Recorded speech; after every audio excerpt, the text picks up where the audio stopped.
Well, it's the beginning of the year, and there are only 37 books on my physical TBR. We're making progress. Anyways, we've got 40 books here, so let's go through them. I'm going to start with what I'm currently reading, which is The Personal Librarian. This has been on my list for quite a while because I love The First Ladies by the same duo of authors, so I guess it technically counts.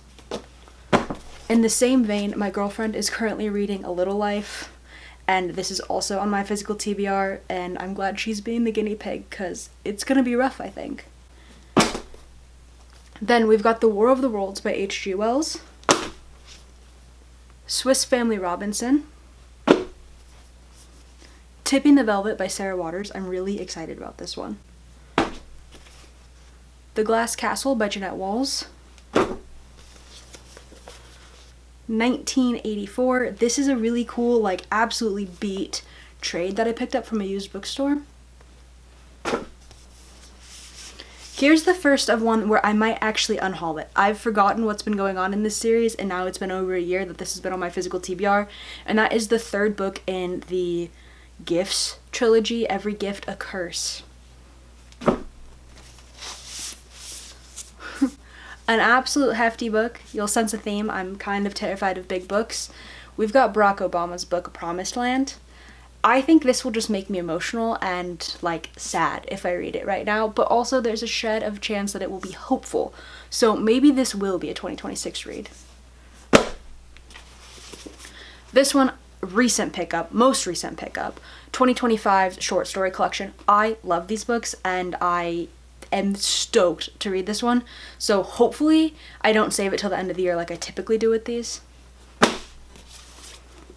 This one, we've got Heather Morris's Silka's Journey. My book club read The Tattooist of Auschwitz. Naturally, I wanted to pick this one up, but I just have not been emotionally prepared, and maybe now I've had enough healing time that I will go into this one. We've got Uncultured, which is a memoir by Daniela Mestianek-Young. I don't know. We've got I believe the first 3 books in the Tales of the City series, but this is by Armistead Maupin. I love this show with Elliot Page, and so I'm kind of hoping to enjoy this and then maybe feel like I should rewatch the show. We've got Station 11. This is an absolutely beat, like you can tell that it is loved copy that I found last year in a used bookstore. Next up, we've got Wicked, which it dawned on me when I picked this up. Is Wicked fan fiction? I don't know. You tell me. Grave Mercy. This has been on my TBR probably since, when did it come out? 2012, 2013? Am I wrong here? Okay, yeah, this is 2012. This has probably been on my list since then, but has physically been on my TBR for maybe 2 years now because it's big and I'm scared of it, but I do think I will really enjoy it and it will throw me back to, like, the original days of booktube, which should be really fun. First stack down, my arm is weak. Okay, we've got Forrest Gump here. I always forget about this because it lives on, like, a bedside table, but I really want to read it. I wonder what the book is like, and it would be a fun excuse to go back and watch the movie. We've got A Wizard's Guide to Defensive Baking. This one, this is scary, but I have to read it soon. We've got The Odyssey, translated by Emily Wilson. I obviously need to read this in time to see the film. Another one that I'm really excited to read this year is Catch-22. We've got The Sun Also Rises by Hemingway. We've got The Girl on the Train by Paula Hawkins. This is an interesting one because I'm genuinely not sure if I've ever read it before. Like, this could be a reread, but if so, I've blocked it out. I feel like I've read it. And I don't think I've seen the movie, so I don't know why here, but I could pick this up and be like, oh, I've already read this, and maybe it doesn't need to be on this list. I don't know. And then we've got The Truth We Hold by Kamala Harris. Also kind of in the same vein as that Barack Obama book. It just might be shattering, but it could be hopeful. We'll see how 2026 goes. Another big one that I'm terrified of is American Gods by Neil Gaiman. Killers of the Flower Moon. Middlesex by Jeffrey Eugenides. The President's Wife. I kind of have like a weird interest in historical fiction and it pops up every now and then, but that is for sure why this has been on my physical TBR for so long, because I have to be in the mood. And right now with reading The Personal Librarian, this is probably like at least 6 months down the lane. One that I'm really excited, I had a new bookstore open up in my town and I went and picked up Late Bloomer because they had a queer section and we love to see that. So of course I wanted to buy a book, and this one has been jumping out at me for a while now and I finally got my hands on it. This one right here, I'm kind of ashamed is still on my physical TBR and that I didn't read it immediately upon release. That is Oathbound by Tracy John. I love the Legendborn cycle. I think it is so cool and so smart and so refreshing. But here's the thing. I suck at reading things when it's a year between every book. Like I need to, and I prefer to read a series when it's all complete. And so like I want to read these as soon as they come out, but also I forget what happens. So I need to do either a reread of the first two or a booktube deep dive on the first two, which I think is manageable. I think I'll do that. But I need to read this year. I need to. I absolutely need to. One that I have been saving is Sunrise on the Reaping. I want to read this right before the film. I'm so excited. I went to a movie the other day and we saw the trailer in theaters and it brought me right back to, The Hunger Games, which is terrifying and exciting at the exact same time. Okay, the last stack. We've got Long Island Compromise. I love this cover. I think it is so clean and cool. This is a book that I might end up unhauling actually, because it has been on my TBR. I picked it up because it was just like a purchase of opportunity.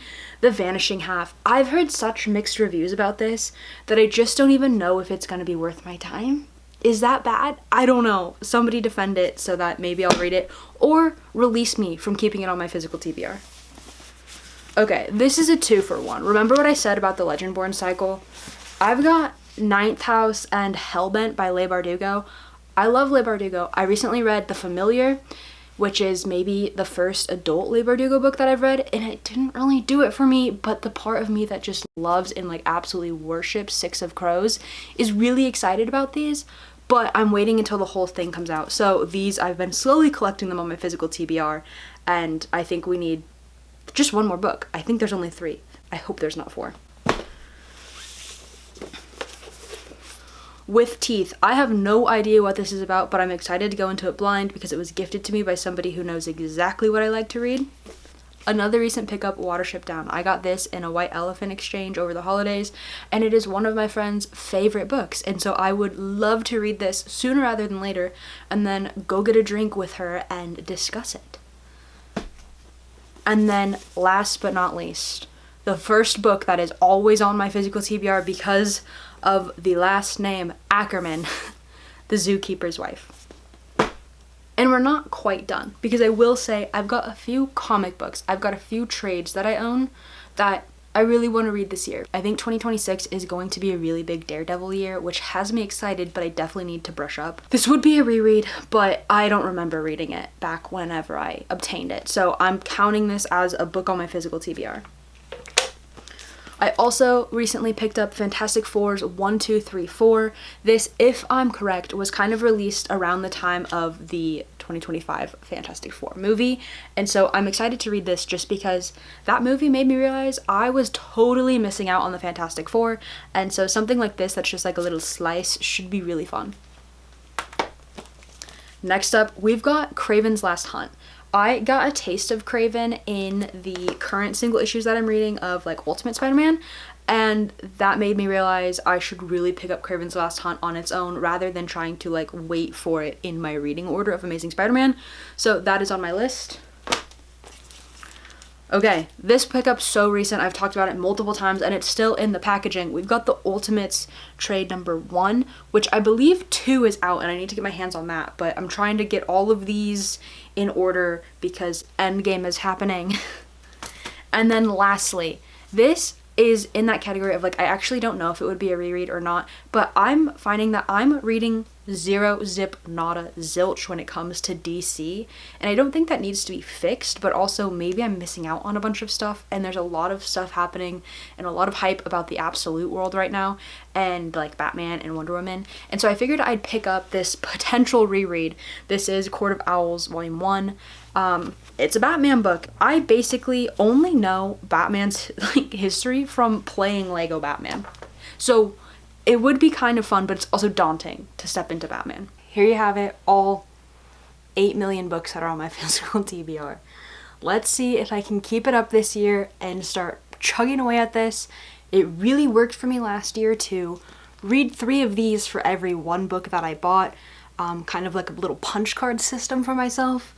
And if we can do that again, you know, it also feels good to know that the amount of books left on my physical TBR is less than what I typically read in a year. So to be under 50 is huge, and I'm gonna really try and get it down to, dare I say, 20 this year?